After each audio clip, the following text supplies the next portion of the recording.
Hello, my name is Jennifer Purdy. What do you think of, or what are the first words that come to mind when you hear the words Hawaii, Hawaiian, Polynesian? Does the word palm trees, coconuts, water come to mind? Today I'm going to talk to you about one of many things that comes to my mind when I hear these words, and that would be a lei, L-E-I. Here is my lei. Just drape it over my head there. I am 50% Hawaiian. When I was younger, my grandmother would make me leis made out of flowers and feathers. I wish I still had one that I could show you, but unfortunately over the years I've lost them.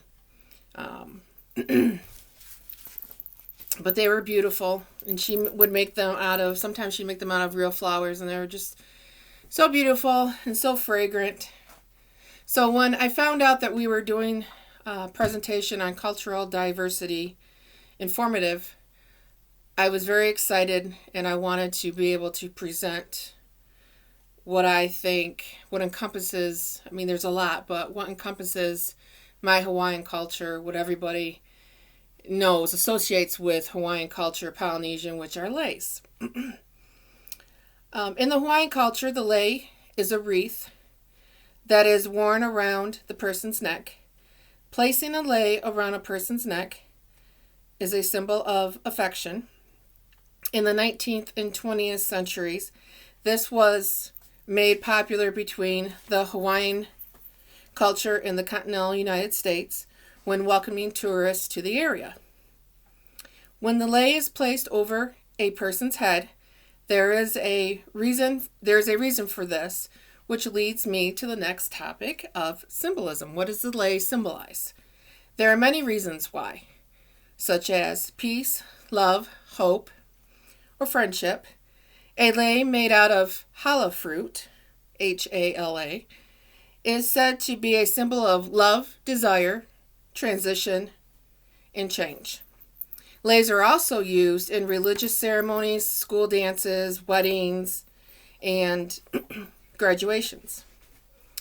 You might be thinking what a lei could be made out of. Well, anything that can be tied together, basically on a string, can be made. So, which brings me to my next topic, which is materials. A lei can be made out of a variety of things, but the most common are the flowers, and they like to use orchids. They also use leaves, vines, fern, seeds, shells, fish teeth. I've seen that. I don't know if I'd ever want one of those, but bones. I think I would pass on that too. And of course, feathers. There are many customs and protocols associated with giving, receiving, wearing, storing, and disposing of a lei, which takes me to the last topic of my presentation, customs and traditions. I don't know if any of you remember the story of the hula dancer and the Navy officer in the Navy. This is how the story is told. This hula dancer saw this officer who she was smitten with, thought he was very handsome, at a USO club. Her friends dared her to go give this officer a kiss on the cheek. She took that dare, went up to the officer and gave him a kiss on the cheek. She took off her lei and then placed it above his head and told him that this was a Hawaii custom and to give a kiss along with giving the lei. And this is how the new tradition started and will forever continue. This story helps me transition into Lei Day.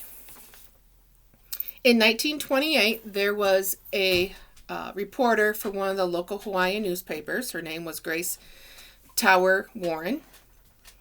And she coined the phrase May Day is Lay Day.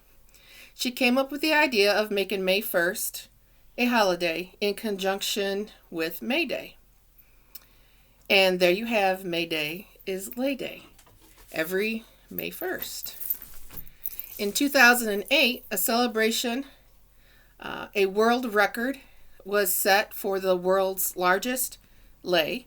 It measured 5,336 feet in length, which is about more than a mile. Leis should never be thrown in the trash. They should be returned to the place they were gathered, and if they can't, they need to be returned to the earth, either by hanging in a tree or burying it or burning it. So let's recap. Leis are very symbolic and used to honor someone and shower them with peace and love. Leis are made out of many substances, particularly orchids. The lei has a rich history that has been popularized by May Day, which is Lay Day. So I hope you enjoyed my informative speech, and thank you for your attention, your time and attention.